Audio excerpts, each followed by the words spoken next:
રાજ્યમાં કાતિલ ઠંડીનો ચમકારો જોવા મળી રહ્યો છે। નલિયા 5.6 ડિગ્રી તાપમાન સાથે સૌથી ઠંડુગાર રહ્યું છે, તો કંડલા 6.5 ડિગ્રી તાપમાન, રાજકોટમાં 8.3 ડિગ્રી તાપમાન નોંધાયું। આ તરફ અમદાવાદમાં 12.8, ગાંધીનગરમાં 12.2, અમરેલીમાં 8.4, વડોદરા 9.2 ડિગ્રી સાથે ઠંડુગાર રહ્યું છે, તો પોરબંદરમાં 9.6, ડીસામાં 9.8, ભુજમાં 10.4 ડિગ્રી તાપમાન નોંધાયું છે। રાજ્યમાં તાપમાનનો પારો ગગડી રહ્યો છે। ઠંડીનો ચમકારો હાલ પણ યથાવત છે। અનેક વિસ્તારો છે, અનેક જિલ્લાઓ છે જ્યાં સતત ઠંડીનો ચમકારો નોંધાઈ રહ્યો છે અને આ સાથે જ સવારના સમયે લોકો મોર્નિંગ વોક માટે પણ ઉમટી રહ્યા છે।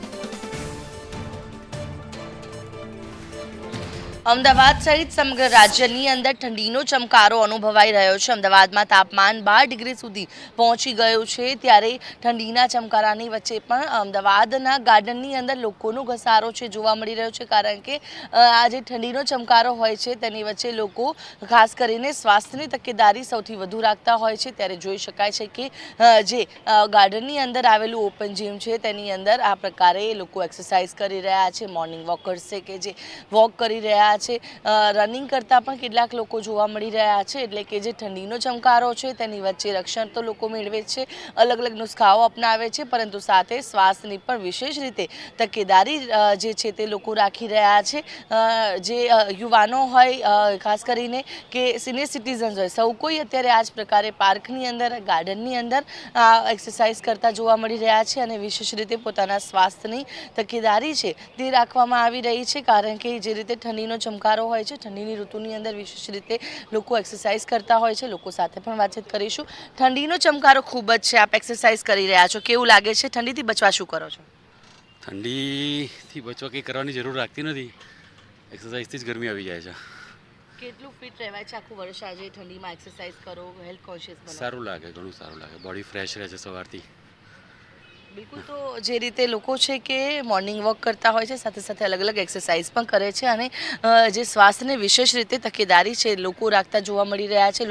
અન્ય લોકો સાથે પણ વાતચીત કરીશું। અંકલ, ઠંડીના ચમકારા વચ્ચે કેવું લાગી રહ્યું છે એક્સરસાઇઝ કરીને? એક્સરસાઇઝ કરવા દો પહેલાં પછી। બિલકુલ, તો જે રીતે એક્સરસાઇઝને વધુ પ્રાધાન્ય છે તે આપવામાં આવી રહ્યું છે, એટલે કે ખાસ કરીને અમદાવાદના આ જ પ્રકારે ગાર્ડન હોય, પાર્ક હોય, તમામની અંદર લોકો એક્સરસાઇઝ કરે છે। એક્સરસાઇઝ કરીને કેવું લાગે છે? બહુ સારું લાગે છે, અને એ બી સવારે કરીએ તો એક આખો દિવસ ટોનિક એનર્જી મળી રહ્યું છે। અને આ પરિમલ ગાર્ડન તો એટલો એક્સક્લુઝિવ બનાવ્યો છે કે તમે જોઈ શકો કે કેટલા લોકો કામ કરી રહ્યા છે, મીન્સ એનો ઉપયોગ કરી રહ્યા છે।